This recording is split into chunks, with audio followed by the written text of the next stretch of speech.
안녕하세요.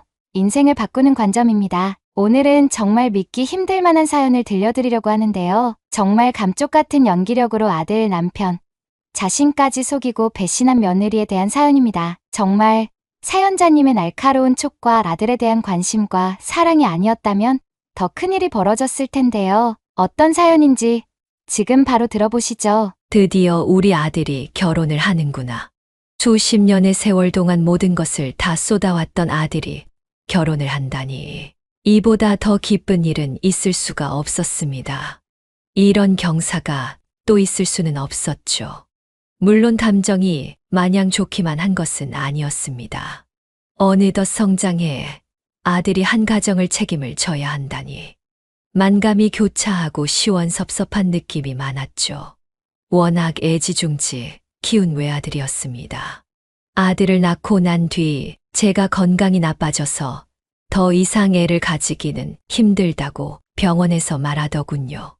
청천벽력 같은 이야기이기도 했지만 그래도 아들을 낳아서 기르고 있었던 상황이었기 때문에 참으로 다행이라는 생각도 들었습니다. 그만큼 귀한 아들이었고 또 둘도 없을 아들이었죠.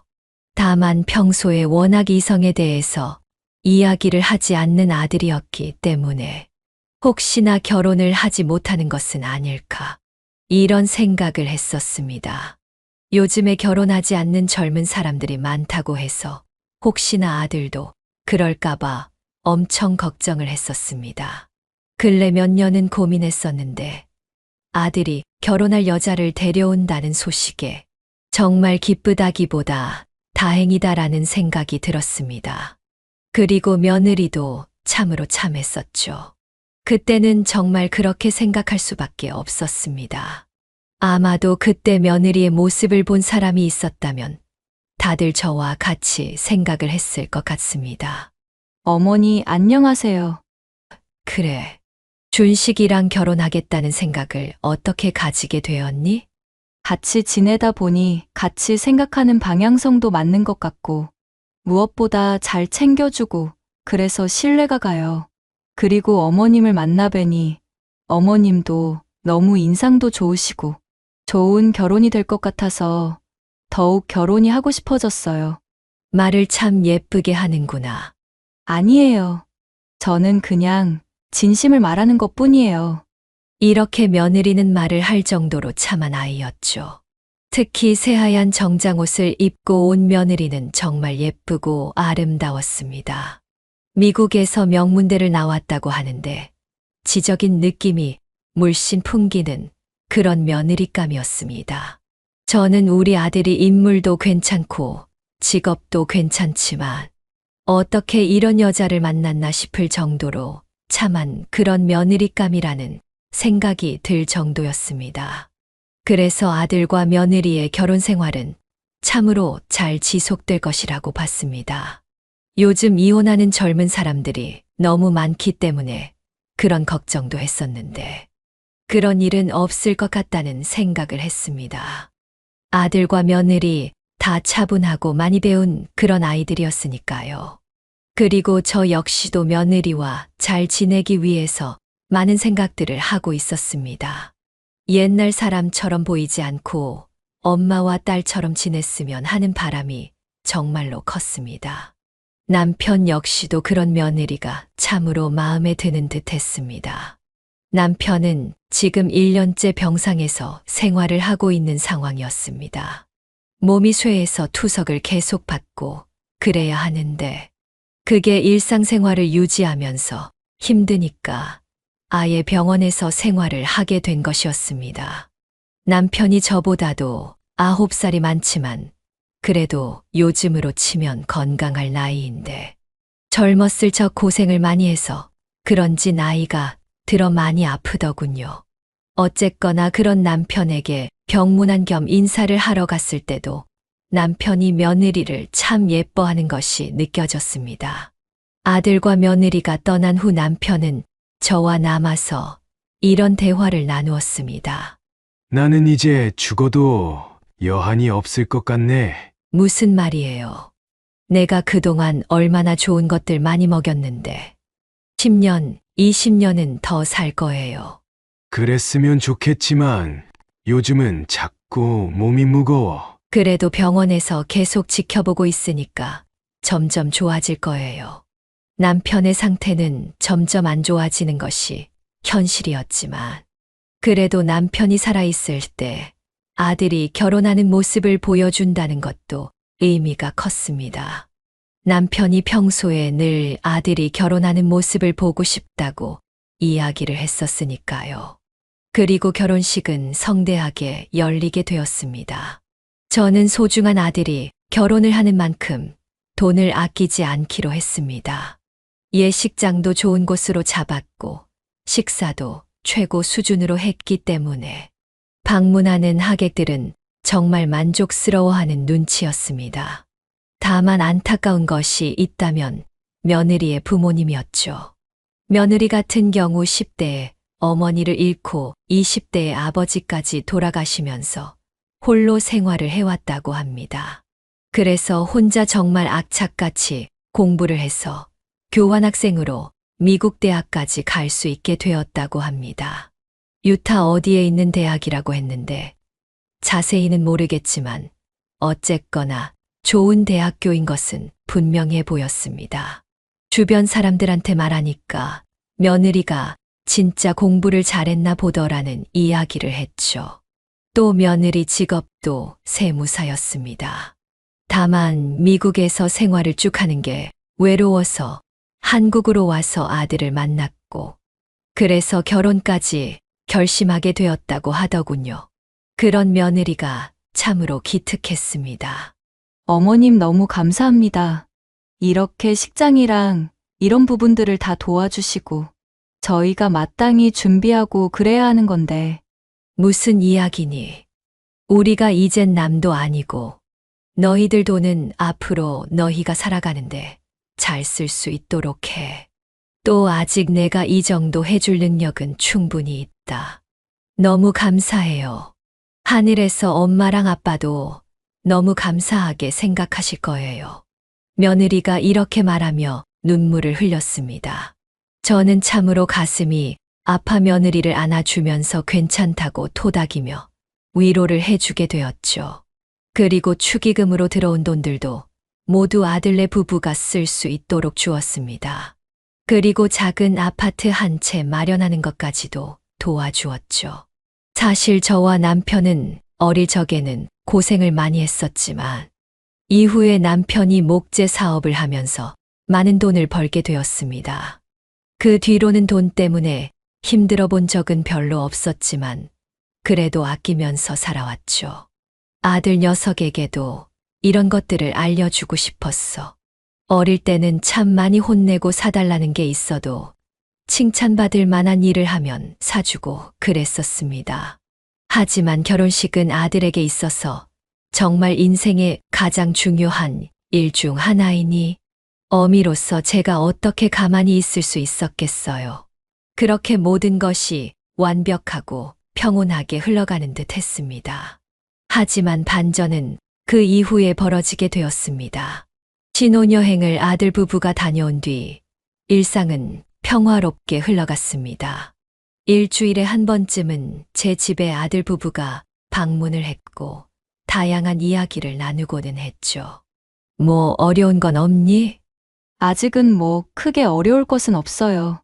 청소기 같은 것들을 사야 하긴 하는데 저도 직장에 다닌 지 얼마 되지도 않았고 아직 월급이 그렇게 많은 편은 아니라서 그래서 천천히 사려고요. 저는 그 말에 의구심이 들었습니다. 아니, 축의금으로 준 돈도 있고 또 너 말고도 준식이 너도 벌잖니? 엄마 저희 돈은 거의 재테크 하는데 쓰고 있어요. 적금도 하고 주식도 하고 펀드도 들고 있고요. 네, 어머니? 그 축의금도 엄청 많은 돈인데 허투루 쓸 수가 없어서 이자 높은 곳에 넣어놨어요.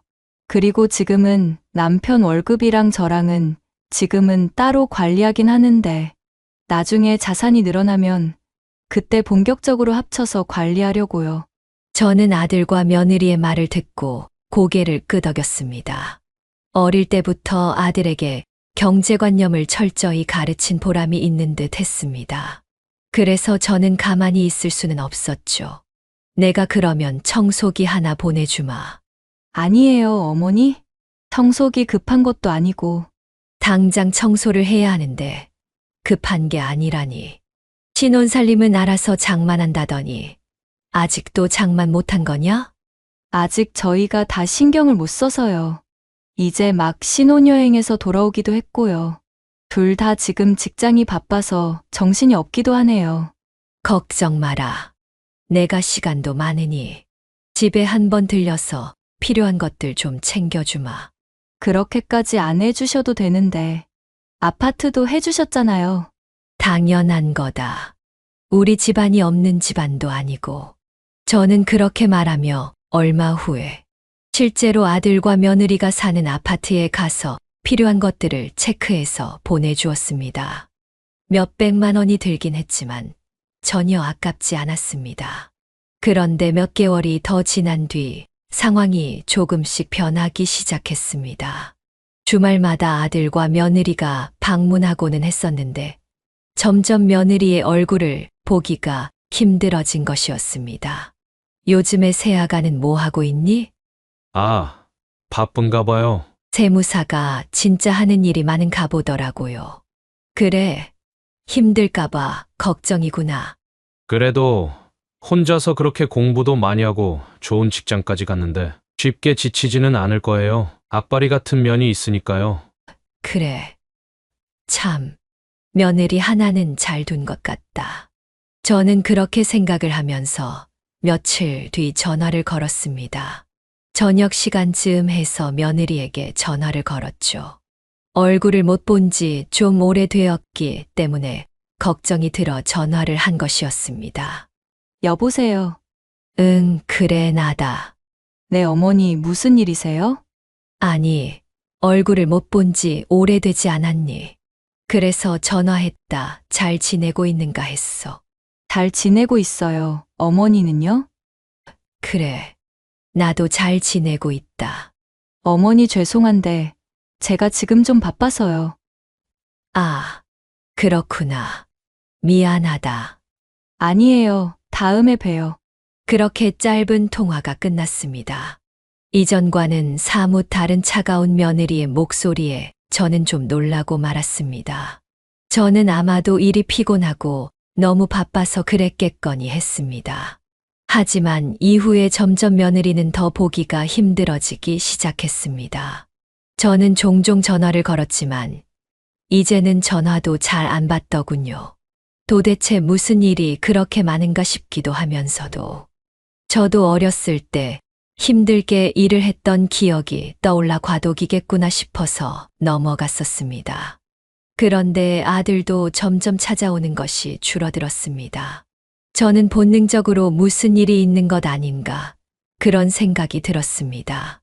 그래서 아들에게 전화를 걸었죠. 오늘 집에 좀 와라. 예. 무슨 일 있어요? 엄마, 아니, 무슨 일은? 혹시 너네가 무슨 일 있는 거 아니니? 아니에요. 무슨 일은요? 하지만 아들의 목소리는 분명 어두웠습니다.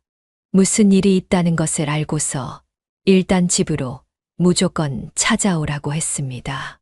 그렇게 저녁이 되어서 아들은 퇴근했고 제가 있는 집으로 찾아왔습니다. 그런데 아들의 얼굴이 푸석푸석한 것이 새신랑의 얼굴이 도저히 아니었죠. 요즘 일이 힘드니 얼굴이 안 좋구나. 아니에요. 엄마 힘들기는요. 그냥 그럭저럭 다니고 있어요. 그런데 무슨 일로 얼굴이 그래? 솔직히 말해봐라. 사실 요즘 영주가 이상해요. 명주, 새아가 말이니? 네, 사실 지금 저도 얼굴을 못 본 지 좀 됐어요. 무슨 일이길래 그래? 모르겠어요. 세무사가 무슨 출장이 그렇게 잦은지도 모르겠고, 또 거의 들어오는 날에도 새벽이나 되어서야 들어오고 그러네요. 그래. 도대체 뭔 일이 있길래 그러는지 모르겠구나. 이야기는 해봤니? 해봤죠. 그런데 그냥 짜증만 내더라고요. 저는 이때부터 며느리에 대해서 뭔가 이상하다는 의심을 하기 시작했습니다. 그리고 어느 날 제가 전화를 했을 때 며느리는 이런 이야기를 하더군요. 지금은 바쁘니까 나중에 통화해요, 어머니. 예. 준식이한테 이야기 들었는데 너 도대체 뭐 하고 다니는 거니? 예. 그 사람이 뭔 이야기를 했어요? 저는 그냥 일하느라 바쁘니까 좀 그런 것 뿐이라고요. 아무리 그래도 그렇지. 계속 새벽에 들어가고 거의 남남처럼 생활한다는 게 말이 되니? 솔직히 결혼하긴 했지만 남남 아니에요? 뭐라고? 그게 무슨 말이야? 지금 그걸 말이라고 하는 거야. 아니, 말이 그렇다는 거고요. 솔직히 말해서 어머니가 이렇게 참견하시면 전 시어머니도 남남으로 생각할 수밖에 없어요. 저는 며느리의 말에 충격을 받았습니다. 그동안 예쁘고 참했던 아가씨는 온데간데 없고 버릇없고 무례한 여자만 있었습니다.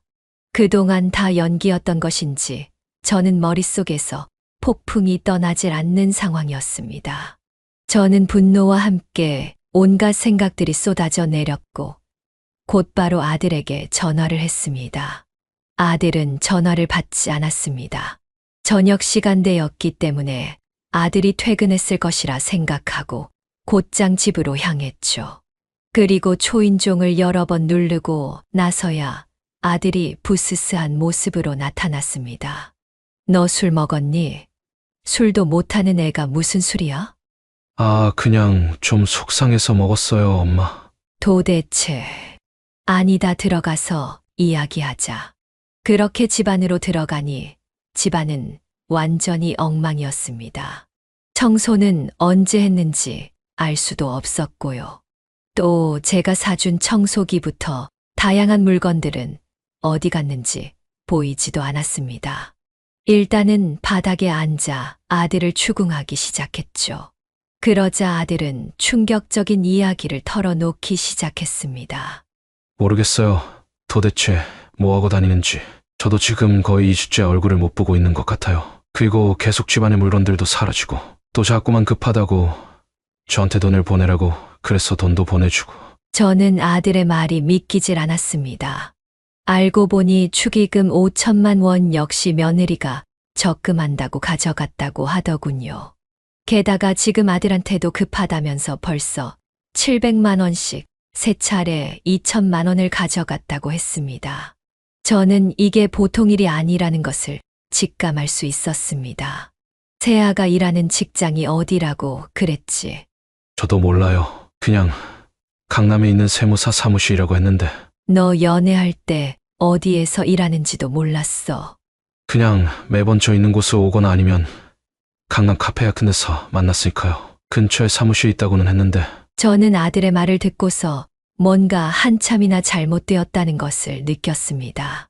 그러다가 문득 며느리가 절 처음 만났을 때 자신의 명함을 준 것이 기억이 났습니다. 저는 그것을 고이 보관하고 있었죠. 저는 며느리의 명함에 적힌 사무실로 전화를 걸었습니다. 그리고 충격적인 사실을 들을 수가 있었습니다. 그곳이 세무사무실이 맞긴 했지만 이명주라는 사람은 없다고 했습니다. 이전에도 일한 적이 없다고 하더군요. 저는 그제서야 며느리가 아들과 저를 속였다는 것을 알게 되었습니다.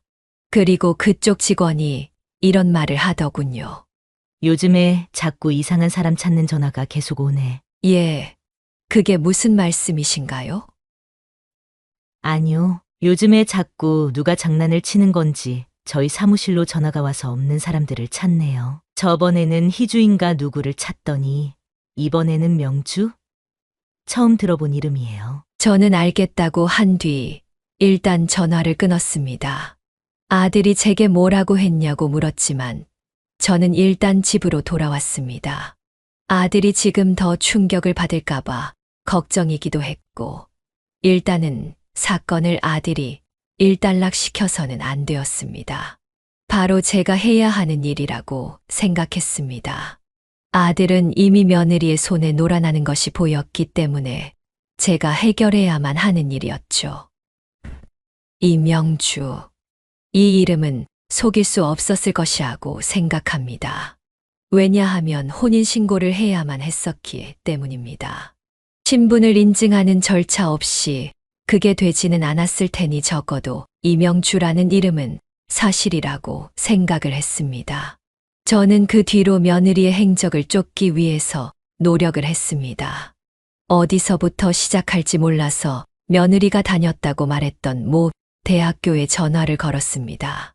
교환학생으로 미국에 갔었던 것이니 미국은 몰라도 적어도 한국에는 학적이 남아있을 것이기 때문이죠. 다행히도 학적은 남아있더군요. 실제로 같은 이름의 학생이 있었다는 사실을 알 수 있었습니다.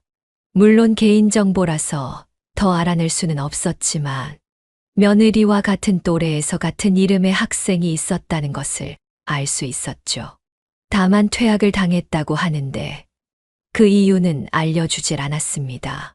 그래서 하나 생각난 것이 있었습니다. 혹시나 해서 집에 있는 아들에게 전화를 걸었습니다. 네, 엄마. 어째 목소리가 밝구나? 아, 영주가 어제 들어와서 그동안 미안했다고 사과를 했어요. 그랬구나. 뭐라고 하든 자기가 너무 일이 힘들어서 날카로워졌던 것 같다고요. 정말 미안하다고 사과를 하길래 저도 받아줬어요. 잘 됐네요. 요번에 엄마 보러 주말에 같이 찾아가기로 했는데 아니다. 나 요번 주말에 지인들이랑 지방에 좀 쉬러 갔다 오기로 했다. 말씀도 없이 갑자기요? 언제는 내가 말하고 갔든 어쨌거나 나 하나만 물어보자. 지금 혼자 있니? 네, 영주는 회사 나갔고 저는 주말에 휴무잖아요. 그래.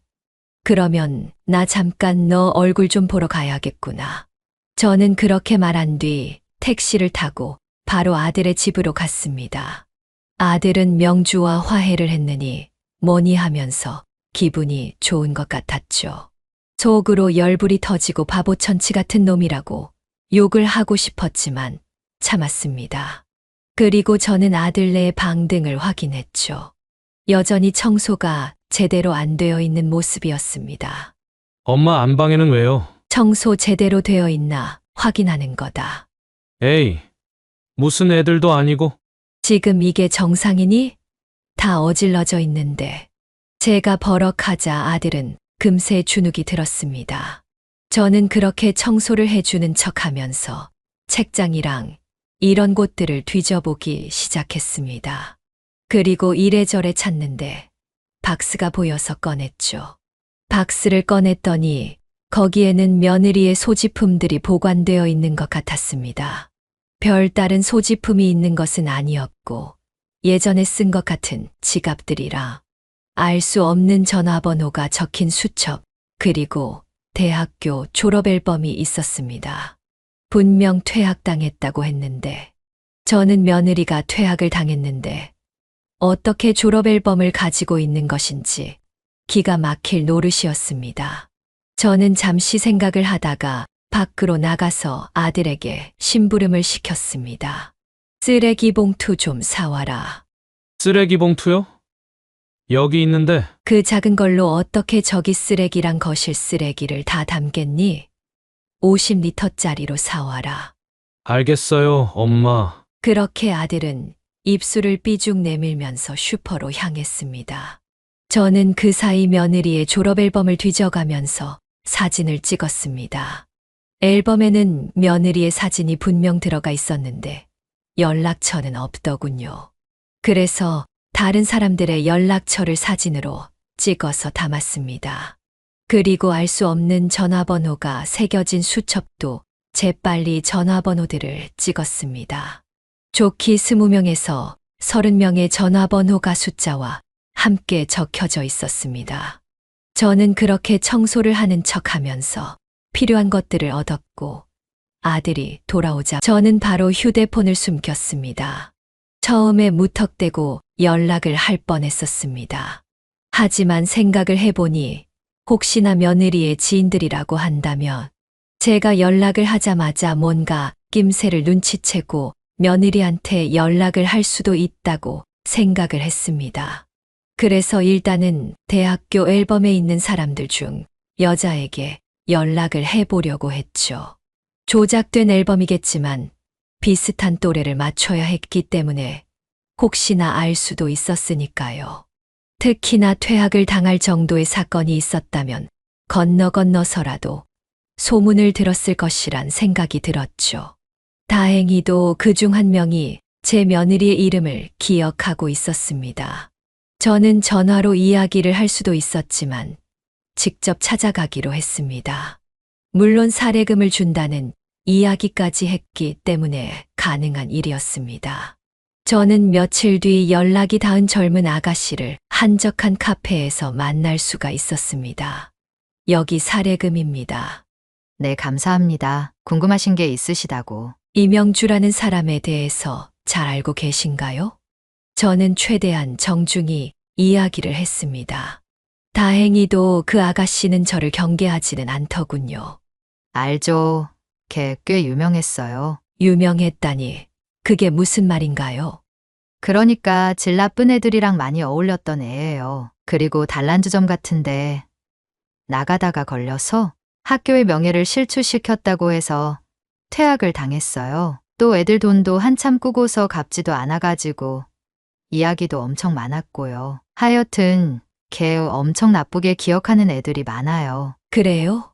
감사합니다. 그런데 할머니, 무슨 일 때문에 그래요? 영주가 또 사고 쳤나요? 아니요. 그런 건 아닙니다. 감사합니다. 혹시나 이 일은 비밀로 해주세요.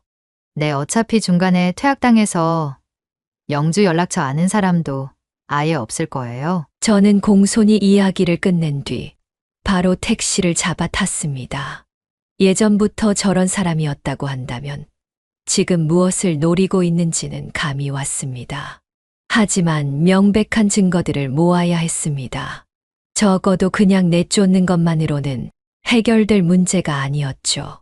저는 일단 집으로 돌아온 뒤 고민을 했습니다. 그리고 잠시 아들에게 전화를 걸었습니다. 그러자 아들은 또 반갑게 전화를 받더군요. 그리고 며느리를 바꿔주려고 하더군요.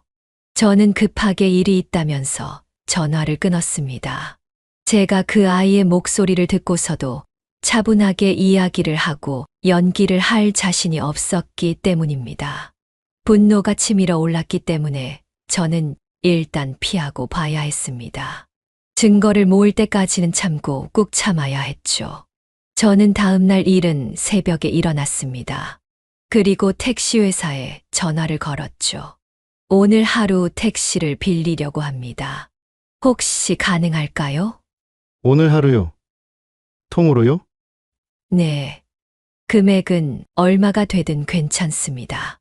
저는 그렇게 새벽에 택시 한 대를 불러서 아들 집 앞으로 갔습니다. 할머니 무슨 일이시길래 하루 종일 택시를 빌리세요? 택시 기사가 물었습니다. 저는 반쯤은 진실을 답했습니다. 제 돈을 떼어먹은 여자가 있는데 증거를 모으려고 합니다. 제 이야기에 택시 기사는 눈이 반짝거리더군요. 저는 별 답변도 안 했는데 능숙하게 택시 기사는 아파트 주차장 구석진 곳에 차를 댔습니다. 그리고 아침이 되자 익숙한 모습의 여자가 나오는 것이 보였습니다. 정장 차림을 한 며느리였죠. 며느리는 곧장 차를 타더군요. 그런데 제가 못 보던 차였습니다. 외국 차였는데 상당히 고급차 같았습니다.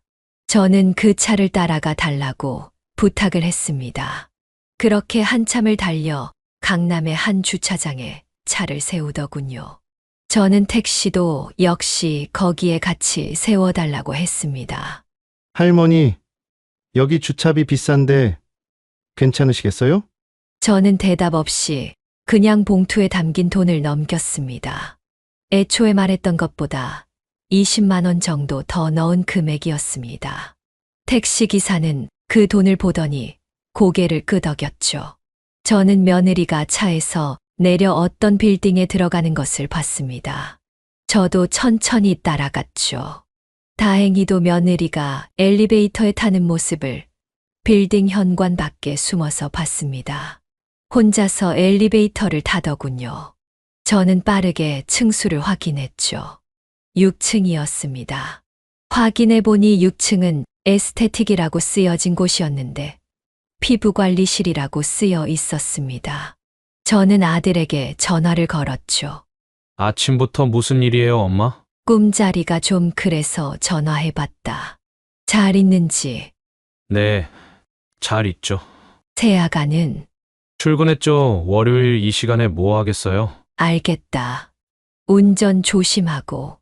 알겠어요. 꿈 같은 거 너무 신경 쓰지 마세요. 전화를 끊고 난 뒤 며느리가 지금까지 축의금이나 아들에게 빌린 돈으로 뭐를 하고 다녔는지 알 수 있었습니다. 아니, 어쩌면 지금도 또 아들의 돈을 쓰고 있는 중일 것이 뻔했습니다. 지금까지 알아본 바에 의하면 며느리가 돈이 있을 리가 만무했기 때문입니다. 그렇게 1시간 반 정도 기다림의 시간이 있었습니다. 주차장에서 기다리고 있었는데 차를 타고 다시 며느리가 어디를 가는 모습이더군요. 역시나 택시를 타고 따라갔습니다. 그런데 어느 모르는 아파트 단지로 들어가는 것이었습니다. 그리고 한가롭게 차에서 내리더니 어떤 아파트로 들어가더군요. 저는 조심히 며느리를 따라갔습니다. 역시나 엘리베이터가 어디까지 올라가는지 확인을 했습니다. 이번에는 10층이었습니다. 그렇게 엘리베이터를 타고 올라가자 10층에 2개의 현관문이 양옆으로 있는 것을 확인했습니다. 지금이라도 벨을 눌러보면 어디에 며느리가 있는지 알 수 있겠죠. 저는 그것까지 확인을 한 뒤 그래도 택시로 돌아왔습니다. 그리고 다시 집으로 돌아가자고 이야기를 했습니다. 지금 당장은 때가 아니었습니다. 그렇게 일주일 정도가 다시 흘렀을 무렵 저는 지인 중 한 분에게 이 사실들을 털어놓았습니다. 그 지인은 남편이 알던 분인데 참 재미있는 분이라 친해지게 되었죠. 그리고 기자 일을 오래 하다가 지금은 식당을 하시는 분이라 이야기를 털어놓게 되었습니다. 그게 사실입니까? 네. 어디 털어놓을 데가 없어서. 그래도 동생이라면 좀 이런 일들을 기자 생활을 했으니까 많이 보지 않았을까 해서 왔지요. 저야 뭐 연예부 기자였으니까 더한 일들도 듣고 보고 그랬기는 한데 실제로 형수님이 그런 일을 겪으셨다니 믿기질 않네요. 저도 그래요. 어떻게 이런 일이 있을 수가 있는지. 일단 저한테 맡겨주세요. 아는 후배놈 중에 기자 때려치고 흥신소하는 놈이 있는데 부탁해볼게요. 이런 일도 해주나요? 그럼요. 별의별 사건들이 다 있다고 합니다. 분류는 기본이라고 하더라고요. 물론 불법적으로 증거를 모으면 안 되겠지만요. 돈이 필요하면 말씀하세요. 사례는 얼마든지 할 테니까요. 형수님, 제가 도움 받은 게 얼마인데요. 이 식당 차릴 때도 정말 물심양면으로 도와주셨잖아요. 이번에는 제가 돕겠습니다. 형님께는 말씀하지 마시고요. 형님 건강 더 나빠질까 걱정입니다. 그래야죠. 그이가 알면 진짜 쓰러질 수도 있어요. 그렇게 지인의 도움을 받아 저는 몇 주간 잠자코 얌전히 지냈습니다. 물론 그 사이에 결국 며느리와 아들이 찾아온 적도 있었습니다. 하지만 저는 그때 분노하지 않고 조용히 넘어갔습니다. 다만 컨디션이 안 좋다고 일찌감치 돌려보내기는 했죠. 가증스러운 얼굴을 마주보고 있으려니 도저히 참을 수가 없었습니다. 그리고 얼마 뒤에 연락이 왔습니다. 바로 지인으로부터 온 연락이었죠. 형수님 한번 만나 뵙고 말씀드리는 게 좋을 것 같은데요. 좀 복잡합니다. 그래요? 심각한가요? 네, 형수님. 마음 단단히 잡수시고 오세요. 저는 지인의 말에 심호흡을 하고 알겠다고 말한 뒤 지인이 있는 곳으로 향했습니다. 제가 간 곳은 어떤 사무실이었죠. 안녕하세요. 창섭 형님 후배입니다. 이번 일 도와주셔서 감사합니다.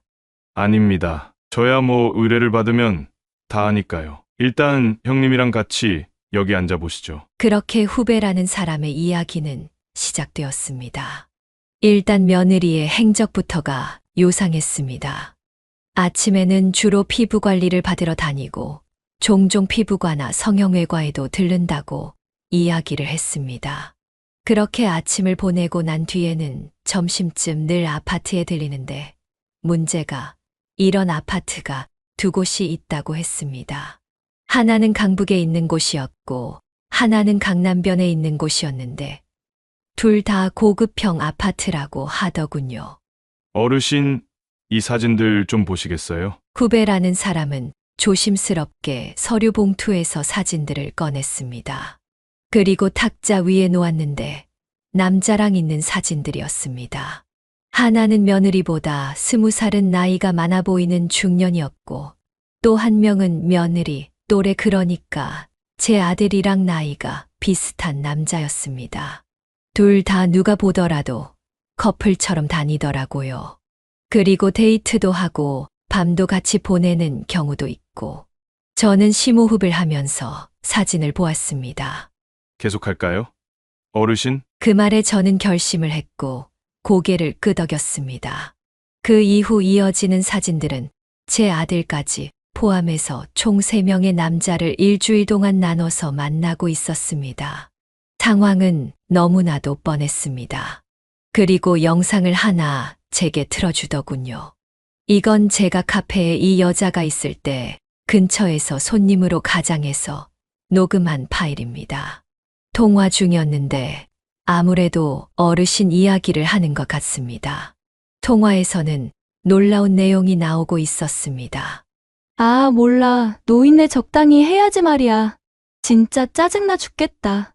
이 생활도 진짜 길어야 몇 년일 거라고 생각하고 결혼을 했는데. 아니, 완전히 건강하잖아. 나는 아버지가 병원에 1년째 있고 엄마도 나이가 연로하시다고 하고 그래서 몇 년 버티면 되겠다 싶었는데 10년도 더 살겠더라니까? 그 말을 듣고 나니 허수음이 나더군요. 이런 사기꾼일 줄 미처 몰랐던 제 자신이 참 바보 같기도 했고 또 그나마 다행스러운 점은 제가 일찌감치 일이 커지기 전에 잡아냈다는 점이었습니다. 그 사이 통화는 계속 흘러나왔죠. 몰라, 일단은 7천만 원 정도 뽑아먹기는 했는데 더 이상 돈이 잘 안 나와. 노인네가 돈을 줘야 하는데 그 구멍이 막혔어. 아파트 담보대출? 그게 4명이가 아닌데 가능해? 부부면 가능하다고? 나 그거 못하는 거 알잖아? 그래. 다 뻥카인데 어떻게 하냐? 저는 뭘 못한다는 건지 이해가 가질 않았습니다. 또 거친 언사에 인상이 찌푸려졌고 뻥카라는 것은 또 뭔가 싶었습니다. 물론 나중에야 그 뜻을 알아들을 수 있었지만요. 며느리는 계속 대화가 이어졌습니다. 어쨌거나 내가 오죽했으면 집안에 사다 둔 청소기며 TV며 다 가져가 중고거래로 팔았겠어? 그거 몇백 겨우 건졌다. 이러다가 이거 먹고 끝나는 거 아닌지 몰라. 저는 기가 막혔습니다. 벌건 대낮에 저런 통화를 아무렇지도 않게 할 수 있다는 것 자체가 이미 도덕관념이 아예 무너진 사람이었던 것이죠. 사실상 범죄자와 다를 바가 없었습니다. 어르신, 그리고 제가 알아본 것도 있습니다. 네, 말씀해 주세요. 이 여자 술집에서 일하기도 했었고 주변 평판이 매우 안 좋습니다. 듣기로는 아마 감옥에도 몇 번 갔다 온 것 같습니다. 감옥이요? 예, 아마도 사기로 들어갔던 것 같은데 자세한 건 알아내진 못했습니다. 아, 그리고 도박도 합니다. 그쪽 깡패들과도 친분이 있는 것 같고요. 세상에 그게 말이 돼요? 술집은 지금 나가지는 않는 것 같습니다. 아드님도 그렇고 몇몇 남자들을 관리하면서 돈을 받거나 뜯으면서 생활을 하는 것 같습니다. 그렇군요. 제가 봤던 여러 가지 케이스가 있는데 그 중에서도 악질입니다. 이런 여자들은 너무 위험합니다. 뭔 짓을 할지도 모르고. 네, 그 말씀 귀담아 듣겠습니다. 제 정보는 여기까지입니다. 더 접근하면 걸릴 확률이 있어서 여기까지만 조사를 했습니다. 사실 이 정도로도 아시고 싶은 건 다 아셨을 것 같기도 하고요. 저는 그 이야기에 고개를 끄덕였습니다. 이제는 단죄의 시간만 남아 있었습니다. 어떻게 며느리를 처리해야 할지 참으로 많은 생각이 들었죠. 그리고 가장 먼저 이 사실을 아들에게 알리는 것이 먼저였습니다. 바보 같은 아들은 의심을 할 법도 한데 완전히 빠져서 정신을 못 차리고 있었으니 그것부터 일단 해결을 해야 했습니다. 저는 아들에게 만나자고 연락을 했습니다. 그러자 아들은 아무런 의심 없이 제 집으로 왔죠. 무슨 일이에요? 저는 말없이 서류들과 녹음들을 하나씩 보여주고 들려주기 시작했습니다. 추가적인 설명은 필요가 없었습니다. 왜냐하면 이미 아들의 눈에는 분노가 한가득이었기 때문입니다. 어떻게 할 거냐? 제가 물었습니다. 그러자 아들은 무슨 이야기냐는 듯 잔뜩 붉어진 눈으로 물었죠. 뭐려? 엄마? 뭘 어떻게 해요? 너 아직도 그 애한테 빠져서 정신 못 차리고 있는 것 알고 있다. 그러니까 잘 생각하라는 거다. 나는 내가 그 여자 꽁무니를 쫓아다닌다고 해도 말릴 생각은 없어. 다만 아파트 명에 넘기고 내 재산 나한테 옮겨놔라. 안 그러면 너는 피 한 방울까지 다 빨아먹힐 놈이야. 저의 말에 아들은 고개를 푹 숙였습니다. 엄마, 말이 맞아요. 하지만 제가 이런 사실을 알고도 가만히 있을 등신은 아니에요. 지금 당장 가서 멱살을 잡든 뭐라든 해야겠어요. 아서라. 그랬다가 해코지라도 하면? 그러면 엄마는 이걸 보고 참으라는 거예요? 누가 참으라고 하든 내 말 잘 듣고 그대로 해라. 안 그러면 내가 뜯긴 돈도 못 찾고 또 무엇보다 이명주 그 애를 처벌할 수도 없을 테니까. 그리고 내가 혹여라도 또 흔들리거나 그러면 내 아버지한테 말할 거다. 제가 매우 단호하게 말했습니다. 그러자 아들은 아버지 쓰러지신다고 절대로 안 된다고 말렸습니다. 그만큼 저는 경각심을 주었죠. 이후에는 아들이 직접 본인이 증거를 모으도록 했습니다. 아들 집에 CCTV도 설치를 했고요. 또한 아파트 명의도 빠르게 다시 제 이름 앞으로 했습니다. 아들이 그렇게 증거를 모으는 사이 저는 변호사와 만났죠. 그리고 이번 일들에 대해서 참으로 수치스럽고 부끄럽지만 자세히 털어놓았습니다. 그러자 변호사는 이런 일들이 종종 일어난다면서 흔하지는 않지만 이런 부류의 사기꾼들이 있다고 하더군요. 그렇게 다양한 사람들로부터 조력을 받아가면서 증거를 모았고 경찰에 고소를 준비하고 있었습니다. 그리고 또 다른 부분으로는 법원에 혼인 취소 소송을 진행할 수 있다는 말을 들었죠. 혼인 취소 같은 경우 재산관계나 경제적 능력, 집안 내력, 직업 등에 대한 기망이 있을 때 가능하다고 하더군요. 딱 저희 아들의 사례에 해당되는 사항이었습니다. 그러니까 신분에 대해서 사기를 쳤다면 적극적인 사기로 보고 취소가 가능하다는 의견을 변호사로부터 들을 수 있었죠. 하지만 그 사실을 안 날로부터 3개월 이내에 신청을 해야 했기 때문에 아들에게 빠르게 취소 소송을 하라고 일렀습니다. 하지만 그 사이에도 며느리는 아무것도 모르고 집에도 잘 들어오고 그런다고 하더군요. 물론 결정적인 하나가 잡히게 되었죠. CCTV에 며느리가 아들이 없을 때 통화하는 내용이 다수 찍혀 있었습니다. 당연히 녹음이 되는 CCTV였고 전부 다 어떻게 아들을 벗겨먹을지에 대한 이야기뿐이었습니다. 그리고 얼마 되지 않아 아들이 한바탕 소란이 있었다고 하더군요. 며느리가 전화를 해서는 아들에게 욕을 잔뜩 퍼붓더니 잠적을 해버렸다는 것입니다. 왜 그런가 했더니 아들이 모아놓았던 숨겨놓은 증거 파일들을 며느리가 우연히 집에서 발견했던 모양입니다. 사람 사는 게 다 똑같다고 했는데 어쩜 우리 집안에 이런 일이 일어날 수 있는지 기가 막혔습니다.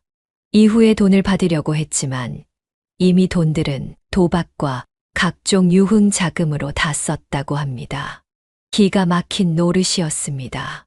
인생에 큰 교훈 하나 배웠다고 생각을 해야지 어쩔 수 있나 싶었습니다.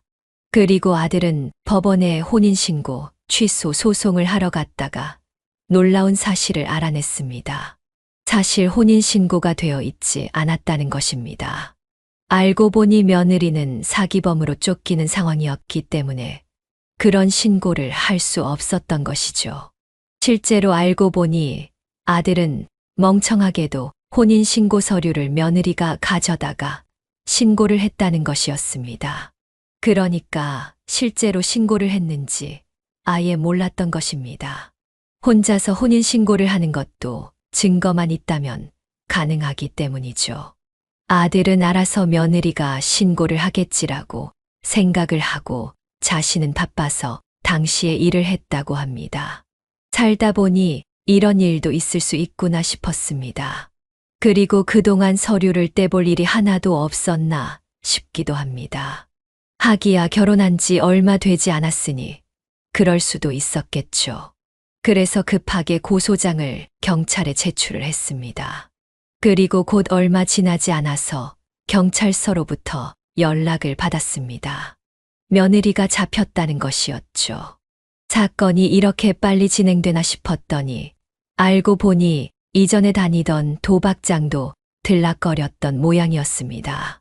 도박장에서 경찰에게 붙잡혔는데 현재 사기죄로 벌써 몇 건이나 고소를 당한 바가 있었다고 하더군요. 그런데 출석을 하지 않고 도망 다니다가 붙잡혀서 구속수사를 할 가능성이 높다고 했습니다. 참으로 기가 막힌 여자였습니다. 그 뒤로의 이야기는 구속이 되었고 지금은 감옥에 가 있는 상황입니다. 지금까지 한 것이 복수라면 복수일 수도 있었지만 가만히 있더라도 그 여자는 잡힐 운명이었습니다. 도박장을 그리 들락거렸으니 잡히지 않는 것도 이상했죠. 어차피 알아서 자기가 한 짓 때문에 잡힐 여자였던 것입니다.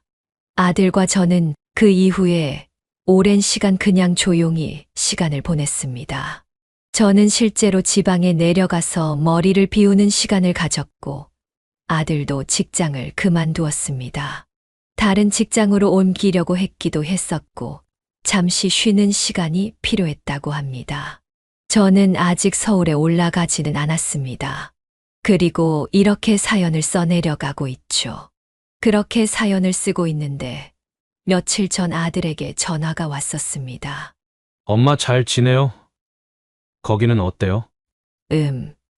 여기 생각보다 조용하고 괜찮구나. 사람들이 왜 시골에 내려오는지 알겠어. 조용하니 속 시끄러울 일도 없다. 엄마, 죄송해요. 뭐가 말이냐? 제가 사람을 잘못 봐서. 그런 일 누구나 겪을 수 있다. 다만 또 당하지만 않으면 된다. 세상에 나쁜 사람들이 정말 많지. 하지만 착한 사람들도 많으니 잘 구별해서 사귀어야 해. 네, 엄마. 그냥 엄마랑 정상적인 대화를 해본 지 오래된 것 같아서 전화를 했어요. 저는 그 말에 말없이 그냥 고개가 끄덕거려졌습니다. 짧다면 짧고 길다면 긴 지난 시간 동안 아들과 저는 정상적인 대화를 하지 못했었습니다. 저는 분노와 복수심에 차올랐었고 아들을 보호해야겠다는 생각도 가득했었죠. 아들은 그 여자가 뭔지 잔뜩 빠져서는 정신도 못 차리는 수준이었습니다. 그러다가 진실을 알게 되고 나서는 아들은 공황장애를 얻었다고 합니다. 자꾸 가슴이 답답해서 병원에 갔더니 공황장애라고 하더군요. 참으로 못된 여자였습니다. 아들에게 병을 저에게도 상처만 남겼으니까요. 차라리 저라면 설령 그런 상황이라고 하더라도 그냥 마음 잡고 한 남자를 만나서 살 것 같은데 그 여자는 그게 되질 않았나 봅니다. 그 여자의 천성이 그런 것이겠죠. 그러니 그의 마땅한 벌을 받는 것일 것이고요. 그리고 남편의 건강은 생각보다 좋아졌습니다. 요즘에는 예전처럼 매일매일 가지는 못하지만 그래도 매주 서울에 다시 올라가서 남편 병실에서 1박 2일씩 보내고는 합니다. 건강이 나아진 까닭인지 남편은 밝은 모습이더군요. 사실 저는 어떻게 애들 이야기를 할까 싶었는데 남편은 벌써 눈치를 채고 있었습니다. 어떻게 알았어요? 당신 표정 보면 모를 수가 있나. 게다가 결혼한다고 한번 인사 온 이후 거의 날 보러 오지 않는 걸 보고 느꼈지. 아, 뭔가 잘못되었구나 하고. 당신은 아무렇지도 않아요? 왜 아무렇지 않겠어, 속상하지. 그래도 무사히 아무도 다치지 않고 넘어가서 다행이야. 요즘 사건들 텔레비전에 나오는 거 보면 너무 흉흉해. 그렇죠. 당신 몸만 신경 써요. 나머지는 내가 다 해결할 테니. 남편은 그 뒤로 다소 어두운 표정이 되긴 했지만 딱히 그 일에 대해서는 입에 담지 않았습니다. 아마도 정말 속상한 것이겠죠. 이제 제 사연을 마무리해야겠네요. 제 사연을 들으신 여러분들의 생각은 어떠실지 궁금합니다. 제게 벌어진 일을 믿으시기 힘드실 것 같기도 하고요. 왜냐하면 저도 가끔 비현실적으로 느껴지곤 하거든요. 정말로 저희 가족에게 일어난 일이 맞는지를요. 사실 제가 사연을 쓰는 데까지는 힘든 순간이 많았습니다. 굳이 이런 이야기를 남들에게 남사스럽게 알려서 뭐 하나 싶기도 했고, 그냥 잊어버리고 살면 그만이지 싶기도 했습니다. 하지만 저는 다른 분들의 사연을 들으면서 많은 힘을 얻었었죠. 그래서 이렇게 사연을 저도 용기 내서 써본 것입니다. 또 제 사연이 또 다른 분들에게 좋은 이야기가 될 수도 있고, 또 도움이 되는 이야기가 될 수도 있기 때문입니다. 그래서 며칠을 시골에서 끙끙 고민해 가면서 밤낮으로 긴 사연들을 적었습니다. 의외로 사연들을 적고 나니 속이 시원해지는 기분도 듭니다. 며느리, 아니, 그 여자는 아마도 또 언젠가는 세상에 나와서 같은 짓을 반복하겠죠. 저는 그 여자가 반성할 것이라고 믿지는 않습니다. 제 앞에서 눈물을 흘리며 싹싹 빈다고 해도 믿지를 않아요. 그러기에는 너무 많은 사람들을 속여온 사람입니다. 악인이었죠.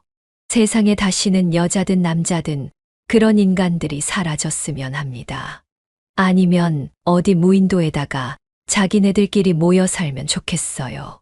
지금까지 긴 제 글 읽어주셔서 너무 감사합니다. 다들 음력으로 새해가 시작된 지 얼마 안 되었는데 좋은 한 해를 시작하셨으면 좋겠습니다. 네, 오늘 이야기는 어떠셨나요?